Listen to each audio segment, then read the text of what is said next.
When you see a Veluz gown, you know it's a Veluz gown because of her signature style, her signature beadwork, the lace work, the pinya.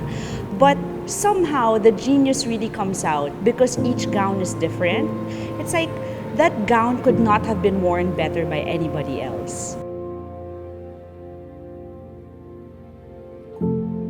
It's really difficult for me to pin down her aesthetic to one thing, but I think her genius is she knows her bride. She's able to translate the personality of the bride and to execute it so beautifully.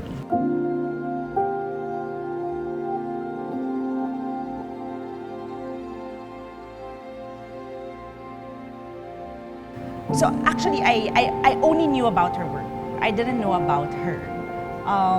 But I was pretty sure she was a clothes nerd. Like, I could see right through it because all of the gowns were cut perfectly.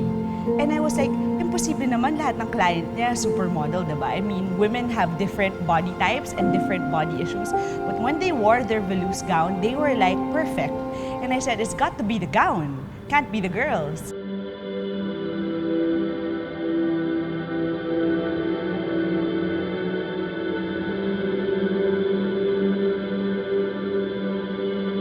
Actually, I decided on Veluz a very long time ago, and probably like 2004, so that long ago, 10 years ago. 10 years before my actual wedding. It was going to be hard to get an appointment with her. So I set an appointment with Veluz. I asked her, please, please, please make my gown. That first meeting is a really important meeting, and I think she really observed, well, I felt she was really observing me. You know, she looked at what I was wearing, she looked at how I talked, and from those first impressions, she made her design. She really reads people well. I mean, at the end of the day, and that's probably more than the gown. That's why I got Veluz. When she did her first sketch, I was floored because it was just brilliant. And I said, that is the gown that I want to wear. And I didn't want to go to anyone else. She was the only designer I went to, in fact.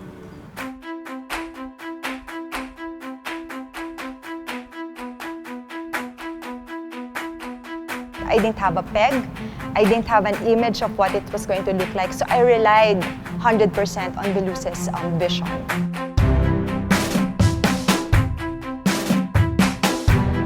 They make you feel good, make you feel confident about your body, which is very important because as girls, as ladies, we all have all these insecurities and they just mask all of those.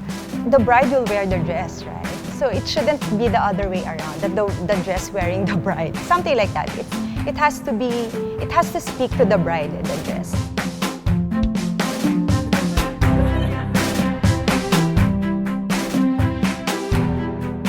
The way that the beads were chosen, the way that they were spaced, the way that the gown was cut. Layer per layer, she had to make sure there was no crease.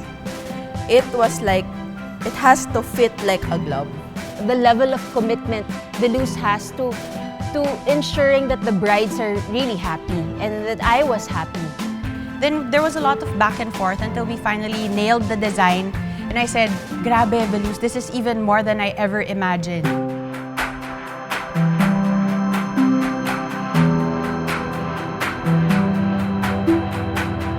Being a Veluz bride is a partnership between me and her. I mean, I cannot fail Veluz in that sense.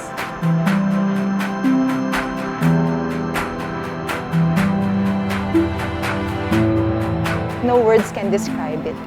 It's just, you just feel the joy inside, that's it. When the doors opened, there were lots of clapping and cheering, and of course, the groom was crying, and it was magical.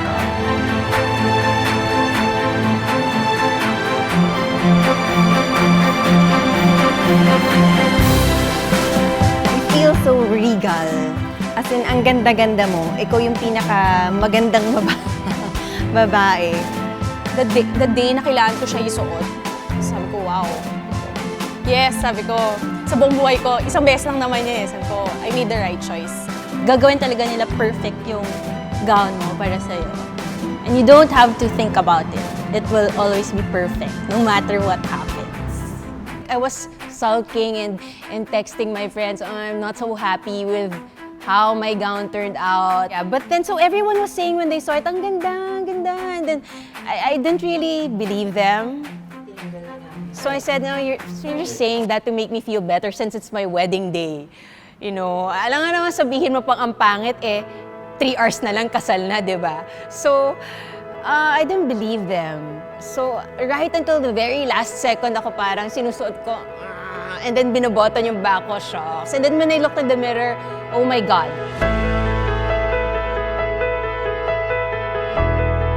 I was so shocked. I was in awe, jaw-dropping kind of shock. Like, oh my gosh, it looked so perfect. It was so beautiful.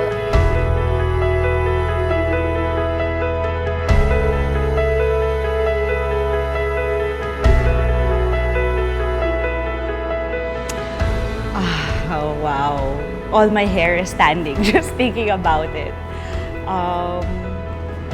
It was really like that moment was for me, you know. It wasn't for anybody else. Veluz was definitely the best decision I made. For that alone, you know, everything doesn't matter. Everything else doesn't matter because, You know, women, we live our lives for other people, right? You know, you're a good daughter first, you're a good wife, a good mother. But on my wedding day, that gown, that was for me. And it was just perfect. I love it! That box is a symbolism of the journey you went through with Veluz.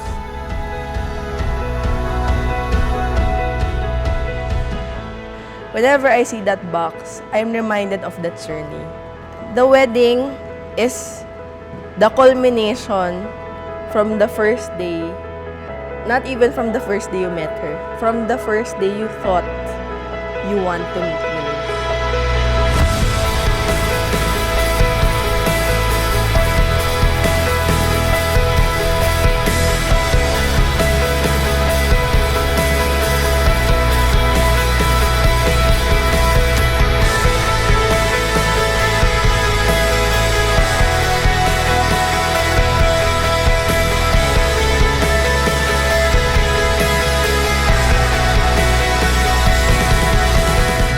I think she really thinks about building her brand or building her business.